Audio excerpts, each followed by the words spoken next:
Have you ever wondered what games you should keep or you should lose? Find out here at Purge Reviews. FAZA is a really cool looking 1950s sci-fi cooperative board game.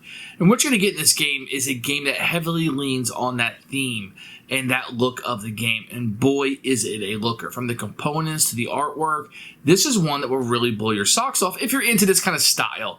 And it really nails it hard on this one.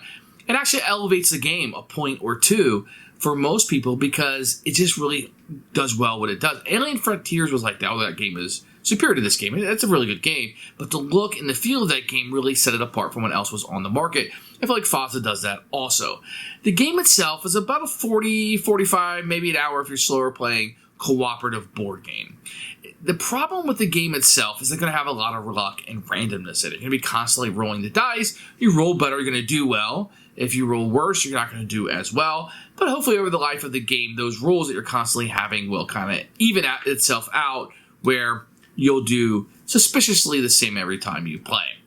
But some people aren't going to like those swings of luck when you really need to roll. It just isn't there. It's not, you may have made the best decision you could have, but the roll doesn't land. Then you're not going to be able to win the game. And that's going to be unappealing for some. With that said, I think there's a place in the genre for cooperative games that use dice rolling, a little bit more luck involved. Dead Men Tell No Tales is a game like that. They use some dice rolling in the cooperative game. Anytime you're rolling dice, of course, the luck factor is going to play into a tad and give you that kind of aspect of maybe decisions you're making may be good, but it's not going to help you out. Now, Pandemic has some of that with a card draw on the top. Yes, you know what card's on the top, and you're kind of pressing your luck sometimes, or you just can't get there as that card keeps coming out. It's just the way that it was shuffled. Now, the way that deck is made in Pandemic was brilliant and is brilliant, and it kind of helps shuffle up some of that luck where it gets a little too hard, but you know the cards aren't going to come up for a while. In FAZA, you're going to have that constant dice rolling where you're going to have to, every time you roll that six-sided dice, it's a six-sided dice. Any one side can come up. You can just as easily roll a 6 again, because you have a 1 in 6 shot, than you would any other number. So that's going to play against it for some gamers who are looking, especially in cooperative games. I think you want less luck, and you want to know that the board is being fair to you, or the game itself is being fair to you. And in this one, you're probably not going to. Now, the game plays quickly. There's a lot of cooperativeness in it. There is some place for an alpha player to take over the game a little bit. And I feel like the game might be stronger with less players. In particular, I think you could play this solo and have a really good time also. And because of that, it might actually shine as a solo game for me.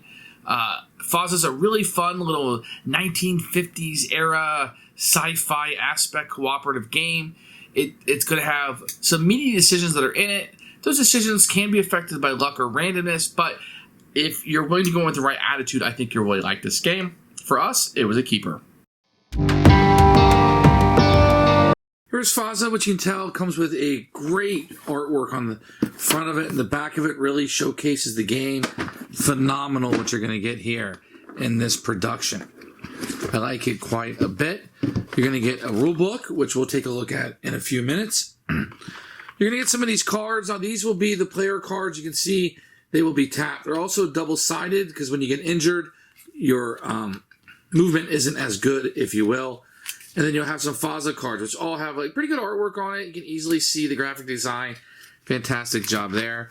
You're going to have a bunch of tiles that are double-sided. The artwork, each one has unique. Even though this doesn't have anything to do with each other, just these icons maybe do. But it's very well appreciated.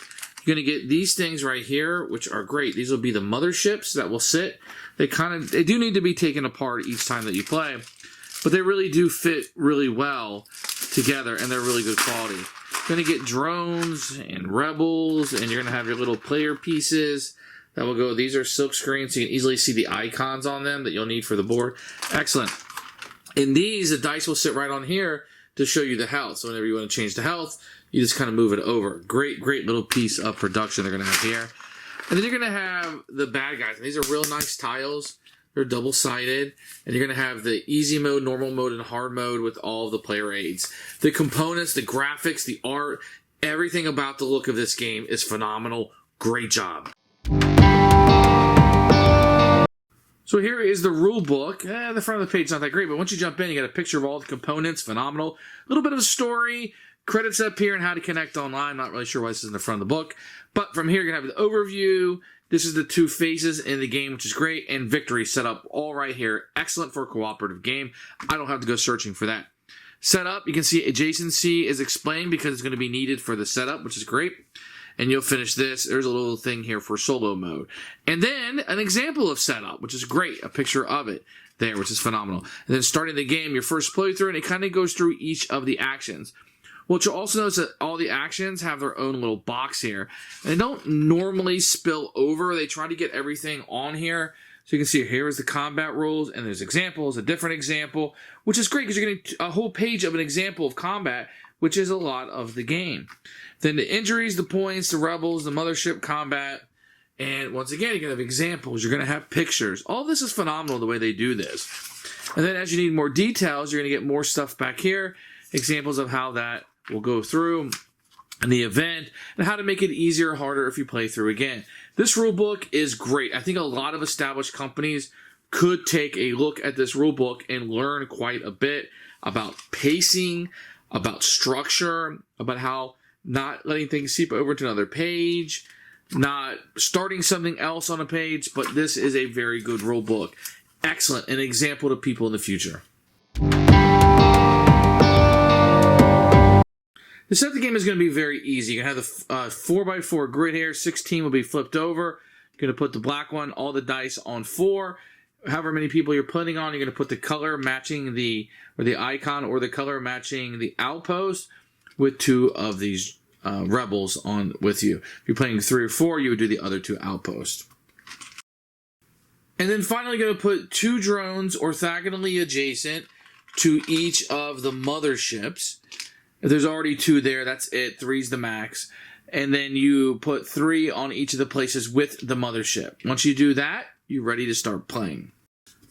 The 3 ships out, then you'll put the 3 ships out next to the board. The little tracker here will go on the first one, showing how you're going to activate those. Each player in each color will choose which character they want to be. The other one will be the player aid. Then they take their 4 cards. If you look down at the bottom, it says 1, 2, 3, 4. And you will place these out in order, and these will just be the cards that you can activate during your turn. These also get flipped over for your health. And if you flip over the 4th one, then you will die. The way the players win is they're going to defeat all of the motherships by taking damage to these. Once they do that, they win. They can lose if all of these tiles get flipped over. If one player dies, i.e. takes 4 damage. If you need to put another drone out on the board, but you don't have one. So those are the ways that you can lose the game and the ways that you can win. To play the game, you can take as many actions as you want or can afford to do. You're going to have your character, and you're going to have to move around the board. Now, the only way to move is to use one of your 4 cards. Once you use one of your 4 cards, you are going to tap it, and it can not be used again this round. Say if I wanted to move into an adjacent location, but you can't move if there are drones in your location. So that wouldn't be a valid move, but if you wanted to move, you just tap the card, and then you can move whatever the card says you can move. The other thing you can do is you can perform combat. So if you're here and you have drones there, you will roll the number of dice equal to the number of drones there. There's 2. And you hit on a 4. So this is a 6. I would kill one of these drones. I go back into the supply. But I missed because this was a 3. So normally what I would do is I would take damage to my number 1 card, flipping it over to its weaker side. But because there are rebels there, one of my rebels will die instead, and I don't take any damage. When you kill these drones, they come over here, and you will have these, and these will be called points once you destroy them. And you'll see here that some of these cards will say, and this is an action you can take, spend 2 points to transform a drone on your tile into a rebel. So what that'll allow you to do is you'll be able to spin these. In that case, I would need 2, but some of them only require 1. And I'll be able to spin these drones in order to activate other powers. Another thing you can do is if you have 2 drones, you can spin these, putting them back into the supply, and putting a rebel out on any outpost that you want to.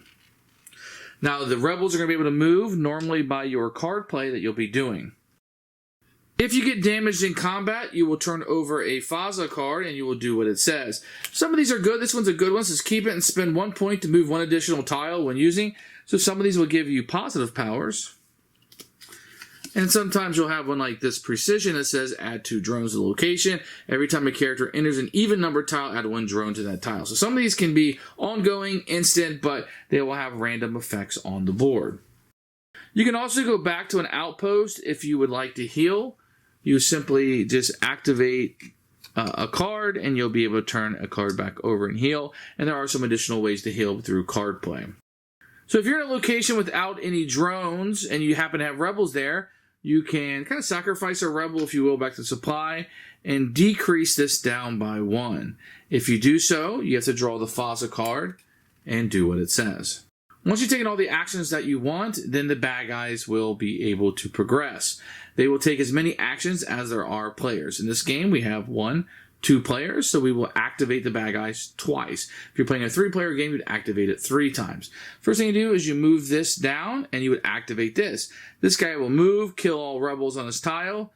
All players on this ship's tile gets an injury, and then drop 3 drones. And then you move down here, because there's 2 players, and activate this one. He flips where he's at. So if he moves like down here, he will then flip this tile over, and that's kind of how these tiles will start getting flipped over as you go on. Then he'll move again and flip again. So each one of these will do something a little bit different as they're progressing through the board. This continues on. So after this guy goes, you turn over all the cards that you used. Now they can be used again, and you do the same thing again until you either win or lose the game.